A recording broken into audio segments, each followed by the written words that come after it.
এই রান্নাটা হয়ে গেলেই সবাইকে ডেকে খেতে বসিয়ে দেবো বৌমা। আচ্ছা মা, ঠিক আছে। মা, মা, এই বাঞ্চতটা এখানে কেন এসছে? তুই কার কথা বলছিস? এই যে মাসিমা, আমার কথা বলছি গো। আপনার ছেলেটা না খুব দুষ্টু, একটু ইয়ার কিও বোঝে না বাবা গো বাবা। হ্যাঁ গো, তুমি আমার ভাইকে গালাগালি দিলে। বাড়াটা গালাগালি দেবো না তো কি দেবো? ও বলছো তার বাল বাড়া আমাকে ঘরে একা পেয়ে আমার প্যান্টের ভিতরে হাত ঢুকে দিয়েছে।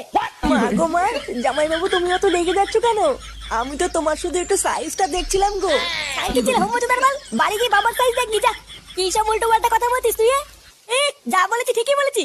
লেওরা আজকে প্যান্টের ভিতরে হাত ঢুকে দিচ্ছে, কালকে তো বলবে হালকা করে পুঙাও মেরে দাও। এই কি হয়েছে রে?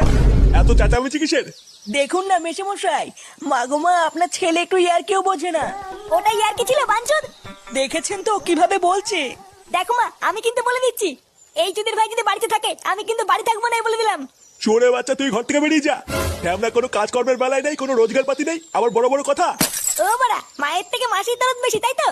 বাড়া এখন তো দেখছি আমার থেকে এই বাড়িতে এই হোমোচোদার দাম বেশি। লেওলা যেদিন এই হোমোচোদারা তোমার ধুতির ভিতরে হাত ঢুকিয়ে নেয়ানারি করবে সেদিন বুঝবা বালের এই বাড়িতে আমার কোনো দামই নেই।